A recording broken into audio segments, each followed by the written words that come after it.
The Healthy Church Through Stages. A sexually healthy church is a partnership with the Holy Spirit, parents, and church leadership.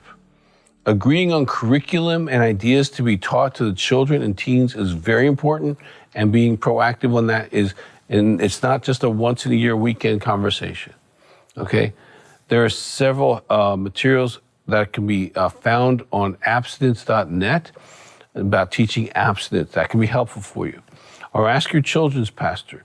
The world is after our children's sexuality at such an early age. If kids don't learn this at home and in the church, they will learn it from the streets and our very schools that are not helping us at all. I remember giving to my daughter and son the First Kiss book, and why the first kiss was so valuable. Okay, even things like that can be very, very super helpful. Early adolescence, parents, you need to make sexual conversations a normal part of growing up. You're becoming more like a man, more like a woman. This is what's happening to your body. This is how you protect yourself. These things are not good for you. If someone tries to show you a picture, don't go push them away. Let me know. Have conversations, okay? This is not a one-time conversation on a weekend. It is not. It is an ongoing conversation. I ask my son twice a month about pornography, self-behavior while he was in adolescence. Was that uncomfortable? Yeah, but he knew Dad was going to show up. And we have products called Born for War that can really help a dad and a son work through those kind of things. It's really important dad engage sons and mom engage daughters and talk about their body, the changes, and that sex is a good thing and to wait for that.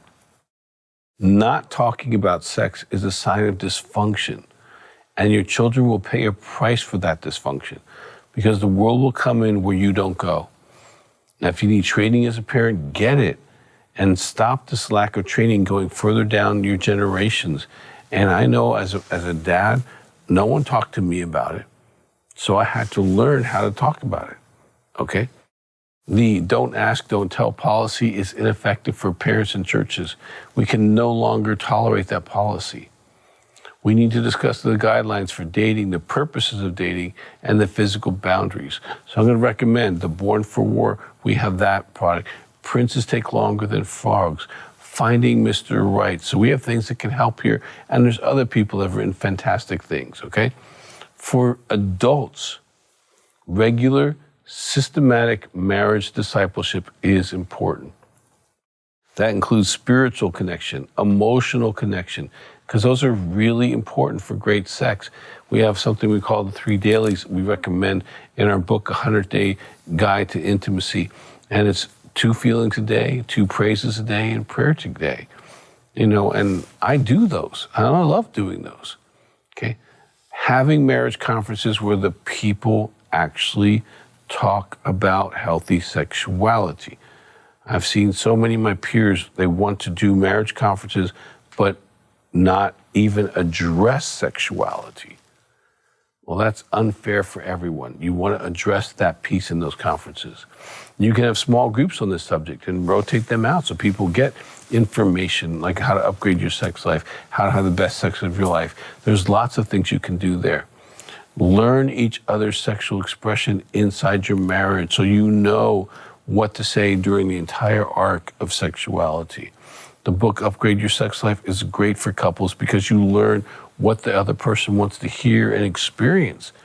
And when you know that, it touches them in the deepest parts of their heart. And the attachment is so much stronger when you understand their sexual expression. So you want to do things according to the development of the people in church, but have a plan for each one.